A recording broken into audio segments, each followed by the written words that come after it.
Hello, welcome back again. बहुत दिनों के बाद आया हूँ वापस। लेकिन एक ऐसे क्वेश्चन के साथ आया हूँ जो आपके एग्जाम्स में, फाइनल एग्जाम से बात कर रहा हूँ, प्री बोर्ड की बात कर रहा हूँ, आएगा ही आएगा आपके एग्जाम्स में से ये क्वेश्चन। क्वेश्चन पर नजर डालते हैं एक बार, क्वेश्चन देखो क्या लिखा हुआ है। बहुत सिंपल सा क्वेश्चन है और क्वेश्चन ने हमें क्या बोला हुआ बेटा। यहाँ पे एक क्वेश्चन बोलता है मुझे कि भाई आप मुझे ये बताओ कि आपके पास एक कंपनी है, कौन सी? L limited. फोरफिट करती है कितने? 400 शेयर्स, जो कि कितने का है? 10 रुपए का एक है। 7 का कॉल्ड अप है for non payment of first call, कितना? 2 रुपए का शेयर्स। ये उसने पे आउट नहीं किया है। Out of these 300 shares were reissued for ₹6 per share as 7 paid up. What is the amount of transfer to a capital reserve account? ये क्वेश्चन आपको 100% आपके एग्जाम में देखने को मिलेगा ही मिलेगा। बट इस क्वेश्चन को करने के लिए बच्चे क्या करते हैं, हमने सीखा कैसे हुआ है। फॉरफीचर एंट्री आप करते हो, रेशियो एंट्री आप करते हो, देन उसके बाद आपको एक कॉन्सेप्ट दिया हुआ, एक फॉर्मूला दिया हुआ जिसके थ्रू आप क्या निकालते हो? कैपिटल रिजर्व की कैलकुलेशन। बट मैं आज आपको शॉर्ट ट्रिक देने वाला हूं जिससे आप विद इन 30 सेकेंड्स भी बहुत ज्यादा बता दिए, इतने आसान टाइम में, छोटे टाइम में आप आराम से निकाल लोगे। तो क्या करना है, देखो उससे पहले मुझे कुछ समझना पड़ेगा। देखो सबसे पहले हम यहाँ पे एक चीज समझते हैं कि जब भी आप एक क्वेश्चन करोगे ना, आपको एक छोटा सा पॉइंट पकड़ना है, दैट इज फोरफिटेड शेयर्स।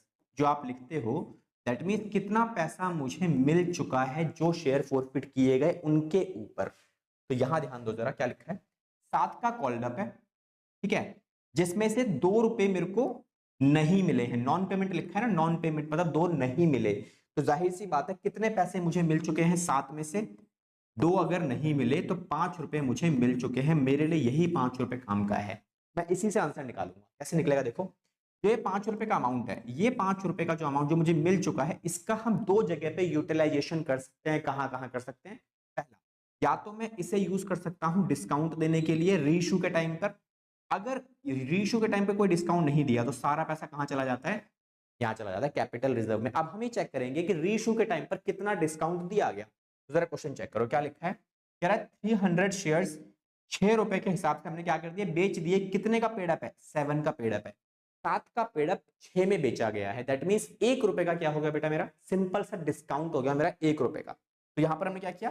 5 में से हमने 1 रुपए यूज कर लिया डिस्काउंट देने के लिए, तो बचा कितना? 4 रुपए, जो मेरा कहां जाएगा? कैपिटल रिजर्व में जाएगा। अब कैपिटल रिजर्व हमेशा क्रिएटेड होता है as per the number of shares reissued. तो बेटा कितने शेयर्स री इश्यू किए गए? सर री इश्यू किए हमने 300 शेयर्स। तो कैपिटल रिजर्व का आंसर कितना आ गया मेरा बेटा? सीधा सीधा 1200 रुपए। ये हमने देख लो, ये री इश्यू किए थे 300 शेयर्स। आंसर कितना है बेटा? 1200। ये हमारा करेक्ट आंसर। तो दिस इज द वे जिस तरीके से आप आंसर्स को कैलकुलेट कर सकते हो। कैपिटल रिजर्व बहुत आसानी से, 30 सेकंड समझाने में टाइम लगा, इसीलिए ज्यादा लगा। अगले क्वेश्चन में मैं भी एक और कराऊंगा।